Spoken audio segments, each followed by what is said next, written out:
Uma das histórias mais espetaculares de toda a Bíblia e que chama a atenção dos cristãos e não cristãos é a narrativa das 10 pragas derramadas por Deus sobre o Egito e a maneira incrível com que o povo hebreu foi liberto de um período de escravidão que durou mais de 400 anos.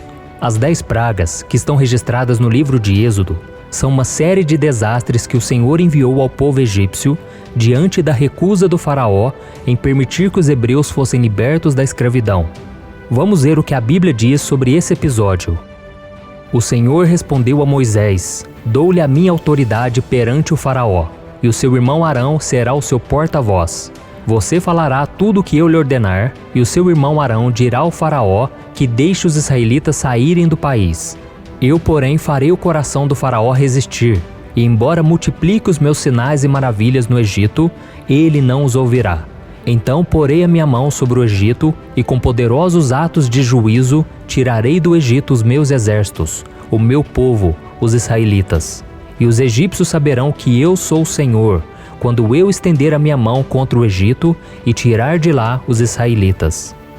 As pragas do Egito incluíam água transformada em sangue, rãs, piolhos, moscas, pestes nos animais, feridas nos corpos das pessoas, tempestades de granizo e fogo, gafanhotos, escuridão por 3 dias e, por fim, a morte dos primogênitos.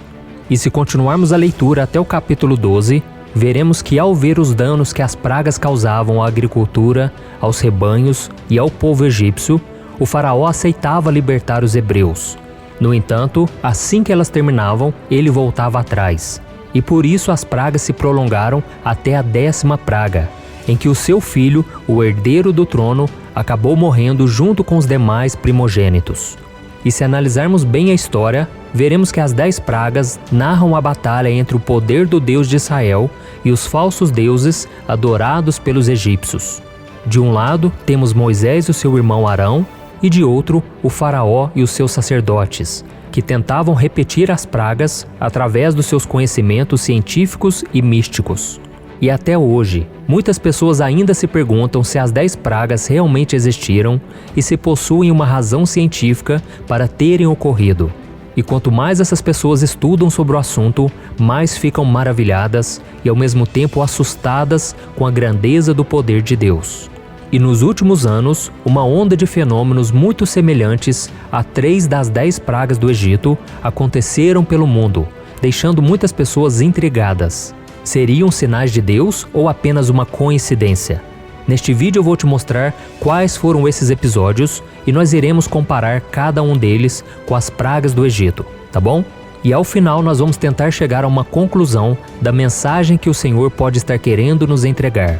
Mas antes disso, eu quero pedir que você já deixe o seu like, se inscreva no meu canal e ative o sininho para você ser avisado pelo YouTube sempre que eu colocar um vídeo novo. Agora sim, vamos lá. A tradição judaica prega que todas as pragas que devastaram o Egito nos tempos de Moisés aparecerão novamente antes do juízo final. E diante dessa crença do povo que foi eleito por Deus, fica a pergunta: será que os outros 7 desastres atacarão novamente em breve?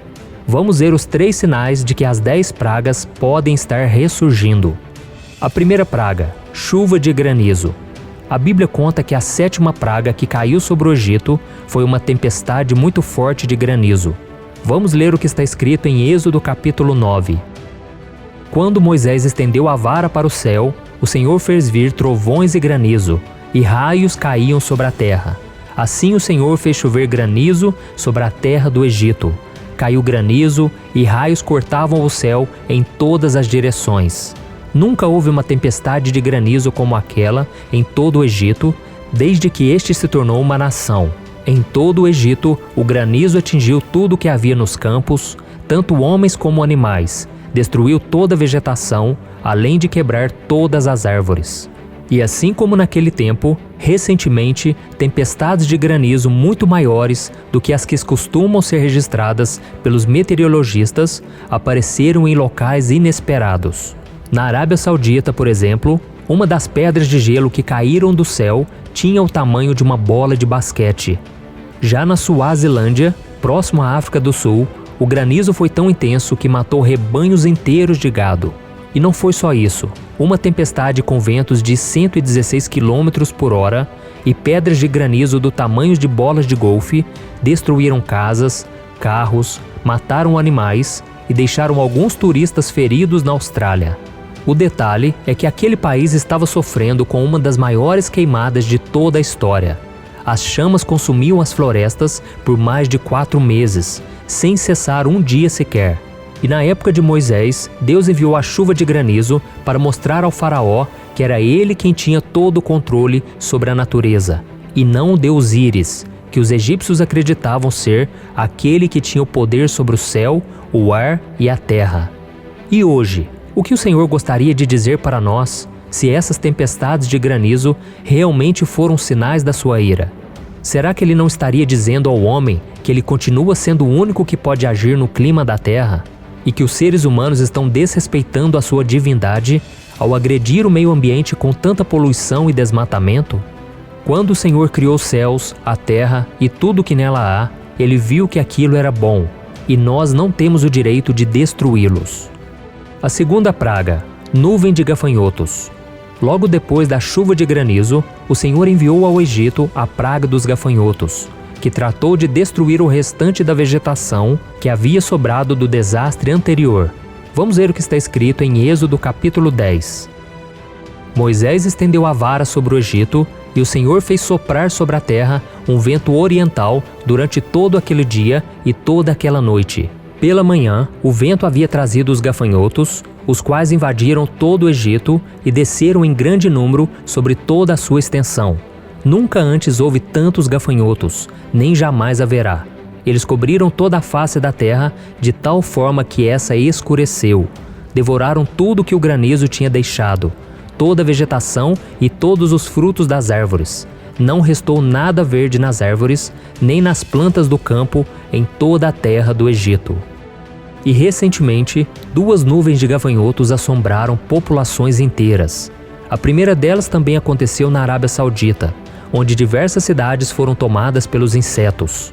Já a segunda aconteceu aqui na América do Sul. Em 2020, milhões de gafanhotos surgiram no Paraguai, destruiu diversas lavouras de milho e migrou para a Argentina, onde também causou muitos prejuízos às pessoas. E por muito pouco, esses insetos não vieram parar no Brasil. Mas graças a Deus, eles perderam força e não conseguiram invadir o nosso território. E no Antigo Testamento, nós vemos que Deus mandou essa praga para mostrar aos egípcios que era Ele quem tinha um controle absoluto sobre tudo aquilo que gera o nosso sustento, e não os falsos deuses egípcios, Shu e Sebeque. E hoje, o Senhor pode estar querendo nos provar que nada adianta idolatrarmos, colocarmos o nosso coração no trabalho, no dinheiro, nas posses e em tudo mais que possa garantir o nosso sustento, porque é Ele quem cuida de nós e nos abençoa para que nunca nos falte o pão em nossa mesa. Vamos ver o que o salmista declarou sobre esse zelo de Deus. É Ele que faz crescer o pasto para o gado e as plantas que o homem cultiva, para da terra tirar o alimento, o vinho que alegra o coração do homem, o azeite que faz brilhar o rosto e o pão que sustenta o seu vigor. E a terceira praga, as trevas. Já a 9ª das 10 pragas derramadas por Deus sobre o Egito foram as trevas, mas não era uma escuridão qualquer. Era algo tão denso, tão forte, que era até possível sentir com as mãos. Vamos ver o que a Bíblia diz na sequência. O Senhor disse a Moisés: estenda a mão para o céu e trevas cobrirão o Egito, trevas tais que poderão ser apalpadas. Moisés estendeu a mão para o céu e por 3 dias houve densas trevas em todo o Egito. Ninguém pôde ver ninguém, nem sair do seu lugar durante 3 dias. Todavia, todos os israelitas tinham luz nos locais em que habitavam. E em 2017, um eclipse solar total, ocorrido nos Estados Unidos, chamou a atenção de pesquisadores do mundo inteiro. Isso porque esse não havia sido um eclipse qualquer. Assim que ele terminou, teve início naquele país uma das temporadas de furacões mais catastróficas de toda a história, deixando inúmeros mortos, feridos e fazendo com que milhões de americanos tivessem que passar dias e mais dias trancados em suas casas. Além disso, pessoas influentes e um grupo de cientistas do governo dos Estados Unidos apresentaram uma proposta ambiciosa e polêmica para impulsionar pesquisas sobre geoengenharia solar. Eles propõem escurecer o Sol para conter o aquecimento da Terra. O interessante é que Jesus disse que pouco antes de sua volta, durante a grande tribulação, o Sol irá se escurecer como julgamento pelos pecados dos povos. E voltando a falar sobre a praga das trevas que tomaram conta do Egito, a Bíblia diz que as casas do povo de Israel continuavam iluminadas. Isso porque o Senhor queria mostrar aos egípcios que Ele era o verdadeiro Deus de tudo que existe no universo, e não Ra ou Amon-Ra, que eram considerados pelos egípcios como os deuses do sol. E hoje, a mensagem que o Senhor pode nos passar com esses eclipses cada vez mais sombrios e mais desastrosos é que Ele é o brilho das nossas vidas. É Ele quem nos livra das trevas e nos conduz à luz do Seu Espírito Santo. Ele é soberano, é o único Deus de todo o universo, e sem Ele é impossível nós darmos um passo sem tropeçar. Foi por isso que Jesus disse: Eu sou a luz do mundo. Quem me segue nunca andará em trevas, mas terá a luz da vida. As 10 pragas, a abertura do Mar Vermelho e a libertação do povo hebreu do domínio egípcio apontam para algo muito maior que aconteceu mais de 1000 anos depois: a morte e a ressurreição de Cristo, que nos libertou da escravidão do pecado e nos garantiu a vida eterna. E da mesma forma que Deus conduziu seu povo nos tempos de Moisés até a terra prometida, Ele também deseja nos conduzir a Canaã celestial, onde não haverá mais choro e nem dor. Por isso devemos entregar a nossa vida a Jesus, arrepender dos nossos pecados e seguir nos seus caminhos todos os dias. E quando Cristo voltar, nós estaremos com Ele por toda a eternidade. Amém?